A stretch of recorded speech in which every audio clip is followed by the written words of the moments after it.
안녕하세요. 전 더세움교회 심용균 목사입니다. 오늘 하나님께서 주신 말씀은 다니엘서 4장 1절에서 9절까지의 말씀으로 통치자를 아는 때까지라는 말씀의 제목으로 하나님 말씀 나누도록 하겠습니다. 오늘 성경에서 이야기하는 이야기의 첫 이야기는 조서가 내려졌다 이런 겁니다. 조서는 뭐냐면 왕이 백성과 열방에 알리고 싶은 이야기를 글로 써서 저렇게 전달해져서 그 뜻이 이루어지길 바라는 것을 안내하는 내용일 겁니다.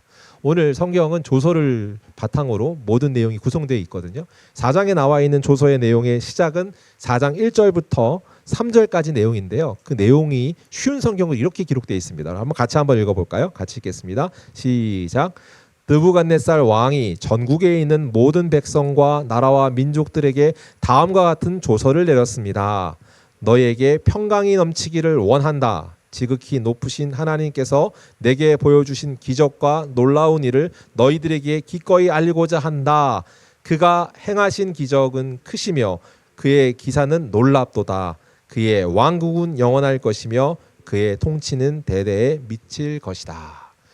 조서가 지금 전해졌습니다. 조서의 내용이 이렇게 바벨론 왕인 그가 이렇게 이 놀라운 일들을 경험했고 이걸 내가 기억해야 돼라고 하면서 조서를 쓰고 있습니다. 그런데 왜냐하면 이게 제가 조서라는 이야기를 시작했냐면 앞서서 3장 끝에 무엇이 기록되는지 혹시 아시나요? 우리가 좀 가물가물한데 3장 끝에도 조서가 나옵니다. 왕이 마지막에 조서를 쓰고 있는데 4장에 와서 또 조서를 쓴단 말이에요. 그럼 이런 생각이 듭니다. 이 사람은 무슨 조서 쓰는 걸 너무 좋아하나, 아니면 자기의 뜻이 계속 알려졌으면 좋겠나라는 생각도 들고, 또 하나는 반대로 그러니까 조서 쓰는 거에 대한 어떤 중독인가 뭐 이런 느낌의 어떤 마음의 뉘앙스도 들기도 하고, 반대로는 또 다른 어쩌면 첫 번째 이야기를 더 빌드업하고 강조하려고 하는 건가, 세부 지침이 내려가는 건가, 이런 생각이 들 수 있잖아요. 그래서 고민해 보자는 겁니다. 어떤 이야기에 어떤 다름이 있는가. 3장 마지막 절에 그런데 조서를 제가 원래 안 읽으려 했으나 지금 가물가물한 표정이 이게 한번 읽었으면 좋겠는데 3장 27절에 30절까지의 쉬운 성경으로 제가 한번 올려드렸어요. 같이 한번 읽어보실까요? 같이 읽겠습니다. 시작. 지방관들과 총독들과 왕의 고문들이 모여서 이들을 보았는데 옷이 타지도 않았고 머리털도 글리지 않았으며 그들에게 불에 탄 냄새조차 나지 않았습니다.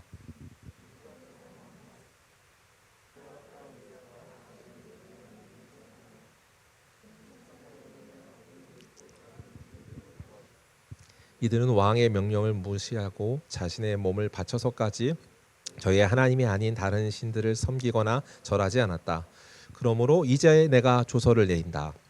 모든 백성이나 나라나 민족들 중에 사드락과 메삭과 아벳느고의 하나님에 대하여 함부로 말하는 사람은 그 몸이 찢길 것이며 집에 쓰레기 더미가 될 것이다. 이런 방법으로 구원할 수 있는 신은 어디에도 없다. 왕은 사드락과 메삭과 아벳느고를 바빌론 제방에서 더 높은 자리에 앉혔습니다. 자, 3장의 끝은 뭐냐면 결국 사드락과 메삭과 아벳느고, 다니엘의 세 친구가 높은 자리에 됐다 이렇게 끝납니다. 그런데 사건을 요약해 주는 이야기가 나오고 거기에 가장 핵심되는 게 뭐냐면 이 이야기를 내가 조서로서 공포한다 이렇게 말합니다. 그런데 바벨론은 제가 느부갓네살의 성정이 어떻다고 그랬죠? 위대한 왕이지만 어떤 스타일이라고요? 좀 막 난폭합니다. 포악합니다. 그걸 알 수 있어요. 왜냐하면 할 때마다 막 찢어 죽이겠다 뭐 이런 식의 어떤 표현들이 거침없이 나오잖아요. 조서에도 또 써요. 또 누굴 써요? 사드락과 메삭과 아벳느고가 섬기는 신이 참신이다. 그런데 그것을 반대하고 그렇지 않다고 말하는 자는 내가 이제 몸을 찢길 것이다. 이렇게 말하고 있어요. 그런 이야기를 계속 반복하면서 조서를 쓰고 있는데, 그러니까 아까 말씀드린 것처럼 처음에 오늘 그들의 하나님이 진짜라고 하는 것을, 그들은 정말 참 하나님에게 신뢰하기 때문에 절하지 않은 것이니까 그들의 죄는 없다라고 하는 것처럼 말하는 내용으로 조서가 기록되어 있는 것 같아요. 무슨 말이냐? 저는요, 조서가 두 개가 지금 쓰여져 있는데 그 빌드업이나 내용이 아니라 좀 다르다는 관점으로 얘기하는 겁니다. 첫째로는 이제 4장을 쭉 이미 묵상하신 분은 알겠지만 4장의 이야기를 쭉 묵상하면서 하나 깨닫게 되는 건 3장하고는 상당한 시간차가 있구나라는 걸 알게 됩니다. 그러니까 같은 조서라고 오해할 사람은 없을 겁니다. 또한 두 번째로, 첫 번째 조서는 아까 말한 말처럼 어떠한 그 일이 이제 심판받아야 되는 내용의 판결문 같은 거예요. 판결문, 발음이 좀 셉니다. 다시 한번, 판결문 같은 겁니다. 뭘 판결하는 거냐면 그들이 지금 사드락과 메삭과 아벳느고가 왕의 명령을 지키지 않았기 때문에 벌 받아야 된다고 하고 어디에 집어넣었어요? 풀무불. 예, 감사합니다. 오, 이게 수준이 있습니다. 예. 풀무불에다가 어떻게 해요? 집어넣습니다. 7배나 뜨겁게 해라. 그러고 넣었잖아요. 그런데 그들의 그름 하나 없이 상하지 않고 나온 것을 보고 나서 조서로 판결하는 거잖아요. 그들의 잘못이 없었고 그들은 진짜 참신을 신뢰하고 있었던 거다라고 하는 것을 공포하는 것. 판결문 같습니다. 그런데 오늘 두 번째 4장에 나오는 조서는 좀 다르다라는 겁니다. 제가 느끼는 4장의 조서는 간증문 같습니다. 4장의 조서가 간증문 같다. 왕이 무슨 조서를 간증문처럼 써요? 라고 하는데 한번 느껴보세요. 저는 그렇게 느꼈습니다. 왜 그렇게 느꼈는지 제가 한번 설교하면서 살펴보고 설명해 볼게요. 왜냐하면 무슨 구조를 아셔야 되는데 오늘 읽은 처음에 4장의 1, 2절에 나오는 거는 그가 어떤 하나님인지 하나님이 어떤 분인지를 찬송하는 것처럼 이야기하고 그 다음에 자기 이야기를 쭉 써내려가요. 그리고 마지막에 다시금 하나님을 찬송하는 이야기로 끝납니다. 4장이 끝나면 느부갓네살 이야기 나오지 않습니다. 느부갓네살 이야기의 패키지는 1장부터 4장까지라고 보시면 돼요. 4장에 지금 그 얘기가 나오는데 조금 어려운 얘기인데 이렇게 앞뒤에 빵을 놓고 가운데 고기 알맹이를 둔 것 같은 구조를 뭐라고 하냐면 샌드위치 구조라고 하죠. 예, 우리가 뭐 하는 문학적인 기법이기도 하고 어떠한 것을 전달하기 위해서 하는 구조인데 오늘 구조가 그렇습니다. 그러니까 앞에와 뒤에는 어떤 결론을 말하는 것이고 시작은 가운데의 이야기입니다. 그러니까 시간 순서로 보면 뭐가 먼저예요? 가운데 있는 이야기가 먼저일 겁니다. 보세요. 어떻게 그렇게 얘기하는지 어떤 이야기로 출발하는지를 제가 한번 살펴보면서 한번 이야기해 보겠습니다. 그래서 그 철발점이 어디냐면 4절이 되는데 4절 한번 볼까요? 같이 읽어볼까요? 시작. 나 느부갓네살이 내 집에 편히 있으며 내 궁에는 평강할 때 지금 그가 어떤 상황 가운데 있을 때 있었던 일이야 라고 말하고 있는 겁니다. 그가 궁에서 평강할 때랍니다. 평강할 때 어떤 심정이었는지 여러분 궁금하시죠? 그래서 여러분에게 오늘 느부갓네살의 간증문을 제가 소개해 보려고 합니다. 느부갓네살이 쓴 이야기 이 스토리를 저는 간증문으로 한번 재구성해 봤습니다. 그래서 제가 느부갓네살의 간증문을 한번 여러분한테 들려드릴게요. 안녕하세요. 네, 저는 느부갓네살입니다. 여러분을 만나서 반갑습니다. 저는 바벨론의 왕입니다. 그리고 그냥 그런 나라의 왕이 아니라 정말로도 강하디 강한 그리고 세계적으로 가장 강하다고 하는 권세를 가졌던 왕입니다. 최고의 힘과 권력을 가졌고 어느 누구보다도 평안한 시기를 살았던 시기에 살았던 왕으로 꼽을 수 있을 겁니다. 그런데요. 그러던 어느 날 저에게 사건이 하나 벌어졌습니다. 제가 꿈을 꾸었어요. 꿈을 꾸었는데 이 꿈은요. 제가 예전에 집권 초기 2년차 때 꿨던 꿈과는 다른 꿈이었습니다. 2년차에 제가 꿨던 꿈과는 다른 꿈이었다는 이유는 상황에서 다르고 내용에서도 다릅니다. 그때는요. 제가 왕이 된 지 얼마 되지 않았기 때문에 갖는 불안함과 두려움이 있었습니다. 잠들기 전에 번민하기도 하고요. 그러므로 고통과 고민이 많았던 터에 꿈을 꿨기 때문에 제 마음에 불안감이 드는 건 당연했을 겁니다. 그런데 지금 상황은 그렇지 않거든요. 저는 강하디 강한 나라의 최고 권력의 왕으로서 이 자리에 있었어요. 그런데 꿈을 꿨는데 알쏭달쏭한 꿈 때문에 제 마음에 다시금 고민이 찾아왔고 마음을 어지럽게 했습니다. 그런데 걱정하지 않습니다. 왜냐하면 저에게는 훌륭한 지혜자들이 있으니까요. 저는 수많은 지혜자를 거느리고 있거든요. 그래서 그 지혜자들을 불러 모았습니다. 마술사, 점설가, 주술사, 점쟁이들 하나하나 모두를 불러 모았습니다. 그리고 제 꿈을 전하고 내 꿈을 해석해라 라고 이야기했습니다. 그들에게 그 꿈을 해석하라고 했는데 그런데 이게 웬걸요. 아무도 그 꿈을 해석하지 못한다 하는 겁니다. 놀랐습니다. 그러던 중 마지막으로 내가 벨드사살이라 부르는 다니엘이 내 앞에 나타났습니다. 저는 알고 있습니다. 벨드사살 부르는 다니엘이 거룩한 신의 영이 있는 자라는 걸 알고 있습니다. 그게 특별한 그런 영이 있거든요. 그가 내 꿈을 해석해 줄 거라는 믿음이 있어서 그에게 이야기했습니다. 박수장 벨드사살아, 내가 본 환상 듣고 꿈을 해몽해라. 내가 본 환상은 이렇다. 한 그루의 나무가 있었다. 그리고 그 나무는 매우 튼튼하여서 높이가 하늘까지 닿아 있었어. 그리고 멀리 저 끝에서도 그 나무가 보일 만큼 엄청나게 큰 나무야. 세상 끝에서도 보일 만큼. 그런데 그 나무는 푸르고 열매가 매우 많았어. 그리고 모든 생명체가 그 나무로부터 양식을 얻었어. 나무의 아래 들짐승들이 깃들어 있었고 위로는 공중의 새들이 깃들어 살고 있는 것을 내가 볼 수 있었어. 그런데 그런 어느 날 한 거룩한 순찰자가 나타나서 소리를 내기 시작했고 크게 외치는 소리가 있었어. 그 소리는 이렇단다. 이 나무를 베어라. 가지를 꺾고 잎을 떨어뜨리며 열매를 흩어라. 그러나 뿌리는 땅에 남겨두어 쇠줄과 놋줄로 묶고 들풀 가운데 그냥 그대로 두어라. 이슬을 맞게 하고 들짐승과 함께 지내며 사람의 마음을 잃고 짐승의 마음을 받아 7대를 지낼 것이다. 갑작스러운 그 소리를 내가 듣는데 너무너무 놀랐는데, 벨드사살, 너는 이 꿈이 어떤 의미를 이야기하는지 아느냐? 해몽하라. 그런데 제가 믿었던 다니엘, 벨드사살이 이렇게 내가 이야기한 얘기를 듣고도 멈칫하는 겁니다. 아니, 그보다는 놀란 것 같았습니다. 무언가 말하기 어려운가라는 생각이 들어서 저는 벨드사살에게 이야기해요. 주저하지 말고 꿈을 이야기하라. 그러니 그가 조심스럽게 입을 열기 시작했습니다. 왕이시여, 참으로 어려운 마음인데 이 꿈이 왕의 꿈이 아니라 왕의 원수의 꿈이었으면 좋겠는데 이 꿈은 다름 아닌 왕을 지칭하고 있는 꿈입니다. 왕 당신이 이 나무이십니다. 당신은 권세 가진 자로서 하늘에 닿은 것 같고 세상의 통치, 저 땅 끝에서도 당신의 통치를 받고 있습니다. 당신의 힘이 그렇게 미치고 있습니다. 그러나 하나님께서 왕에게 경고하십니다. 왕은 사람들에게 쫓겨날 것이고 짐승과 같이 지낼 것이며 소처럼 풀을 뜯고 이슬을 맞을 것입니다.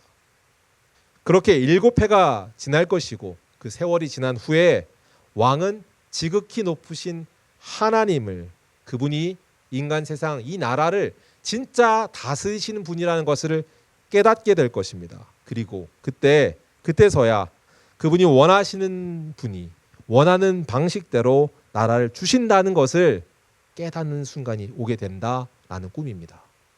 그러나 왕이시여, 왕에게 희망이 있습니다. 나무에 뿌리가 남아 있다는 것은 왕이 하나님께 다스리심을 인정한 후에 다시 회복된다는 걸 의미합니다. 그러니 왕이시여, 저의 충고를 받아들이십시오. 당신은 죄악을 버리고 의로운 삶을 살아야 합니다. 가난한 자들을 돌보고 정의를 실천하십시오. 그렇게 되면 왕 당신의 영화가 지속될 수도 있을 것입니다. 그러므로 당신은 공의의 왕이며 긍휼의 왕이 되어야 합니다. 다니엘이 나에게 꿈을 해몽하고 해결책까지 전해 주었습니다. 그러나 내 마음에 깊은 생각에 빠질 수밖에 없었어요. 왜냐하면 다니엘의 꿈은 그냥 흘려들을 만한 것은 아니니까요. 그는 분명한 거룩한 영이 그 안에 있기에 그 꿈에 대한 힘과 내용, 의미를 알고 있다고 제가 믿고 있는 사람이거든요. 그런데 쉽게 제 마음 가운데 그 이야기가 받아들여지진 않습니다. 제 마음에 여전히 고민이 되지만 어떻게 행동할지 하루하루 뒤로 시간을 미루고 있었습니다. 그렇게 조마조마한 마음으로 1달, 2달의 시간을 보냈는데 점점 시간이 흘러가면서 아무 일도 일어나지 않았어요. 다니엘의 꿈이 틀린 것 같아요. 저게 아무 일도 일어나지 않는다는 것 때문에 안도하듯 시간이 그렇게 지나가고 잊혀져 갔습니다. 그러던 어느 날 바벨론 왕궁을 제가 거닐고 있었습니다. 왕궁 위를 거닐고 있는데 저 아래 펼쳐진 왕의 성들, 나의 성들을 보면서 감탄할 수밖에 없었습니다. 오, 놀랍구나. 이 도성을 내가 만들었구나. 특별히 아미티스를 위해 만든 궁중 정원을 볼 때 놀랍고도 환상적인 그곳을 보면서 제가 스스로 감탄해요. 저 모든 것을 내 손으로 이루어진 것이구나 라는 생각이 들어오면서 순간 스치듯 이런 생각을 나도 모르게 입으로 말하고 있었습니다. 그 말을 어떻게 말했는고 내가 조서에 썼는데 보세요. 30절에 내가 쓴 조서의 문장입니다. 같이 한번 볼까요? 같이 읽겠습니다. 시작. 나 왕이 말하여 이르되 이 큰 바벨론은 내가 능력과 권세로 건설하여 나의 도성으로 삼고 있는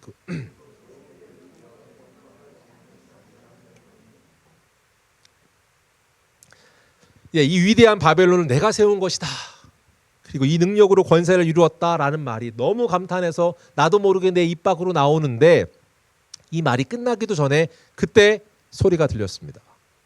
그런데 그 소리는 다니엘이 예언했던 그 소리와도 꼭 같았습니다. 느부갓네살 왕아, 너에게 말하노니 왕권이 내게서 떠났느니라. 내가 사람들 사이에서 쫓겨나 들짐승과 함께 살게 될 것이며 소처럼 풀을 뜯으며 7대를 지내리라. 내가 지극히 높으신 이가 사람의 나라를 다스리며 그분의 뜻대로 누구에게든지 나라를 주시는 줄 알게 될 때까지 그렇게 될 것이라. 나는 그 순간 믿기 어려운 일을 경험하게 되었습니다. 나는 궁에서 쫓겨났거든요. 궁에서 쫓겨난 것뿐만 아니라 정말로 짐승처럼 살아야 했습니다. 나에게 이성이 나를 떠나버린 것처럼 나에게 병이 들었습니다. 정신이 온전하지 않았습니다.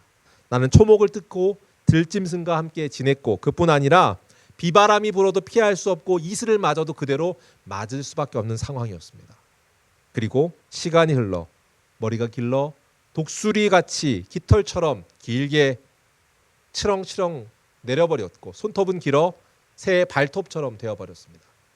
그렇게 이성을 잃어버린 자로서 그렇게 긴 세월을 흘려 보내게 됩니다. 그러던 어느 날 마침내 내 눈에 다시 하늘을 바라보는 그 순간 정신이 돌아왔고 나는 깨달았습니다. 그 위엄을 나타내시는 이가, 나라를 허락하시는 이가 있구나. 이것을 가능케 하시는 통치자가 있고 통치자 아래, 권세자 아래, 그분이 누구인지를 아는 깨달음 아래 내가 교만이었구나라는 걸 깨닫게 되었습니다. 그리고 선포합니다. 내가 조서를 쓰는 이유는 그 경험을 통해 깨달은 이 사실을 온 천하가 알기 원하기 때문입니다. 그래서 내가 이 조서를 기록하여 모든 나라에 전하노라. 지극히 높으신 이를 경배하라. 그 권세가 영원하며 그 나라는 대대로 이어질 것이다. 느부갓네살의 조서입니다. 여러분 어떻게 느끼시나요? 이 조서라고 했잖아요. 조서가 끝났습니다. 긴장을 푸셔도 됩니다. 왜 긴장한 표정? 예. 조서라고 했습니다. 근데 조서처럼 들리지만 제가 이것을 간증문이라고 이해한 데는 합당한 이유가 있지 않겠습니까? 저는 이게 그가 간증하고 있는 것 같다라고 느껴집니다. 그가 어떤 분이 참 이 나라를 그가 원하는 누구에게 이 나라를 다스릴 권한을 주는 것이었구나라는 것을 깨달았다라고 하는 말을 하는 것 자체가 본디 그가 가질 수 있는 어떤 상황적 해석 실력에 있어서 불가능한 일이기 때문입니다. 그가 하나님을 통한 간증 같은 말, 이 말이 오늘 성경에 기록되어 있습니다. 이것이 오늘 성경의 말씀입니다.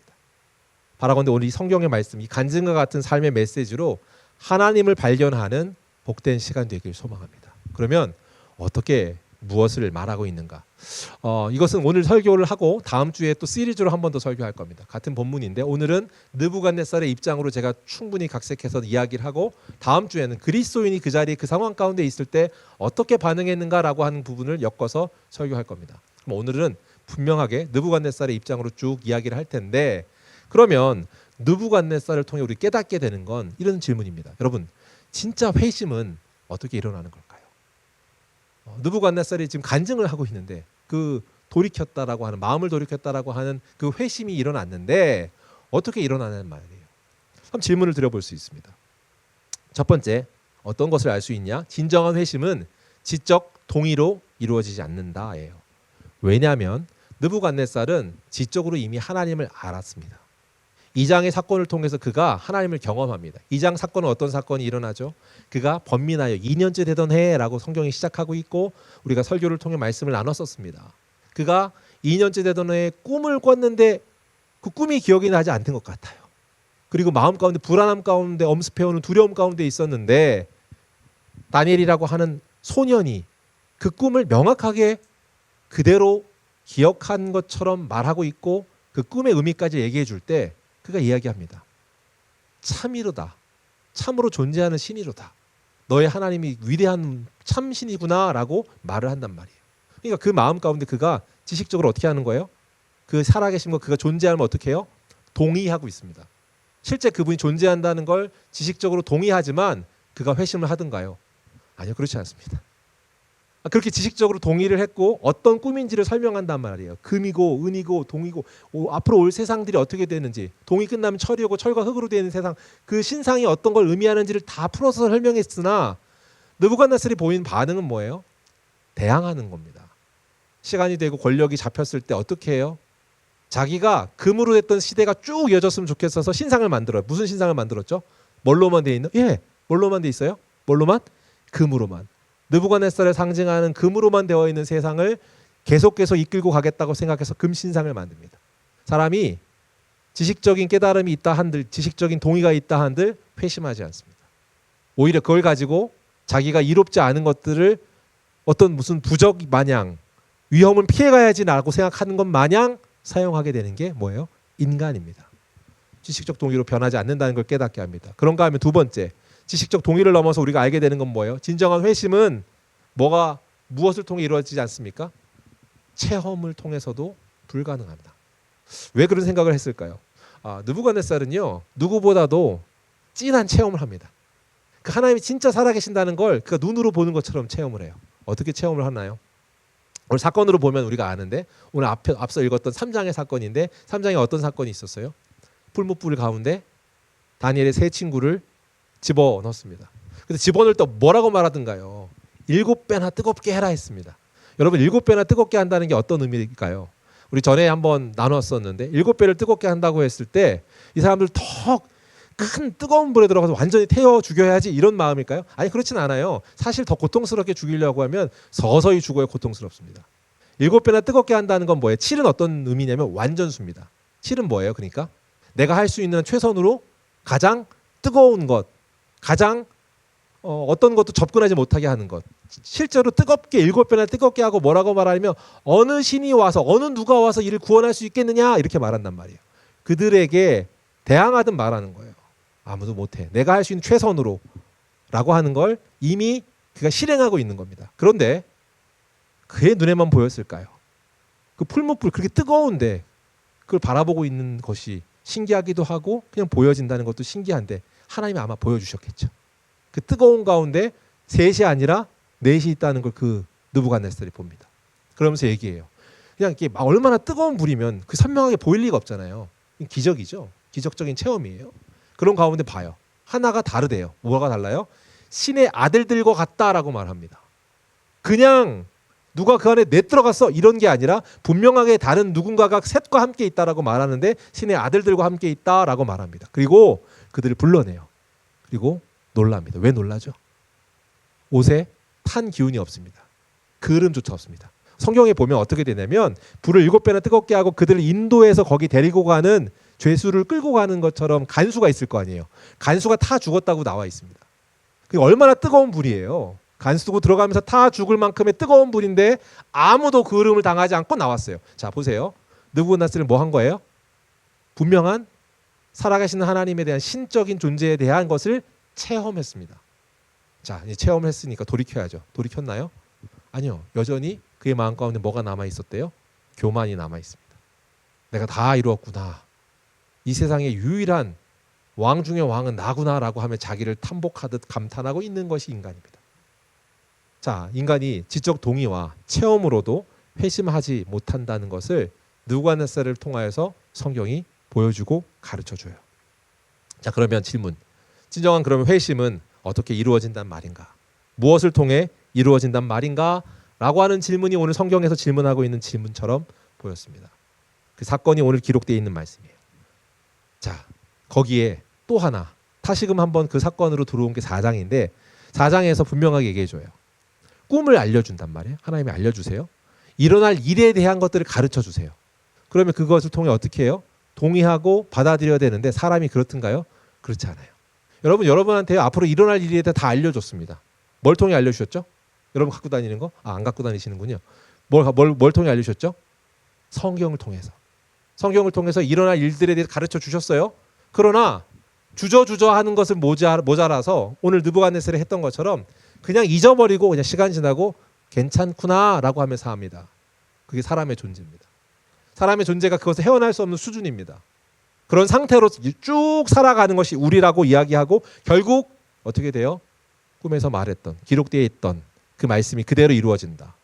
성경에서 예언되어 있는 일이 그대로 이루어질 겁니다. 그런데 그 일이 이루어지는 것에도 불구하고 그는 돌이키지 못하는 수준으로 시집가고 장가가고 그가 하고 싶은 것, 그가 원하는 것, 그 상황에 그 시대에 자기의 모양대로만 살고 있는 존재로서 그냥 그쳐버립니다. 그럼 우리에게 이 모든 것을 가르쳐주는 장면, 그렇게 어떻게 됩니까? 결국 그걸 통해서 짐승과 같은 시간을 갖는다. 짐승과 같은 시간이라고 했습니다. 뭐예요? 교만을 통하여서 그렇게 시간을 보내요. 몇 년을 보냈죠? 7년입니다. 7년은 7은 뭐라고요? 완전수. 이게 학습의 효과가 있습니다.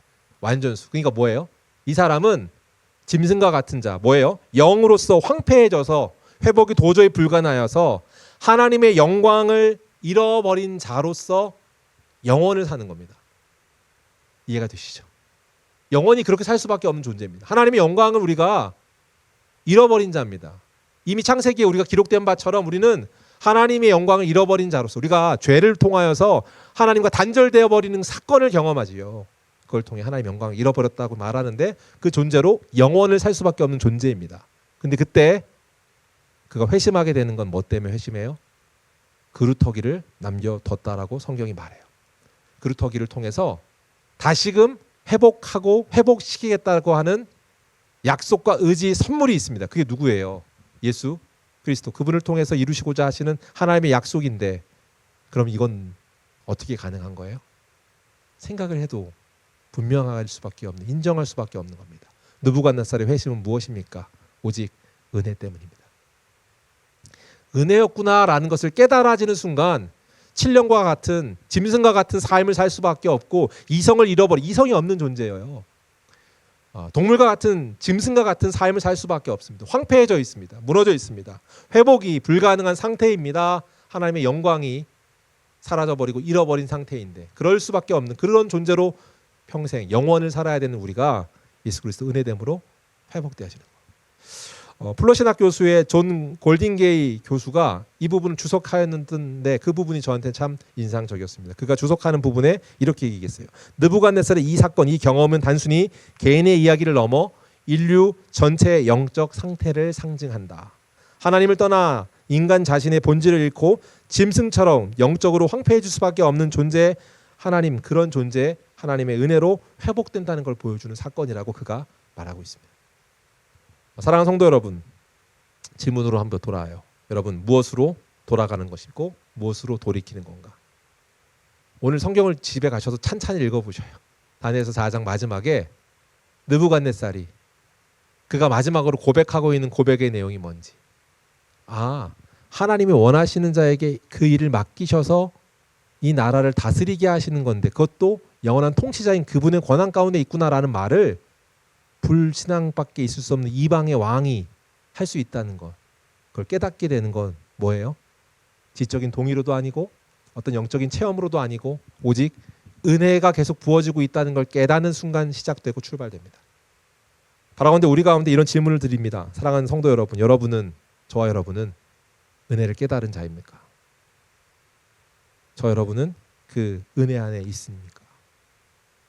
제가 오늘 이제 찬양을 불렀던 그 찬양의 가사인데 우리 모두 예배하는 자 되어 온전히 영과 진리로 주를 예배하라.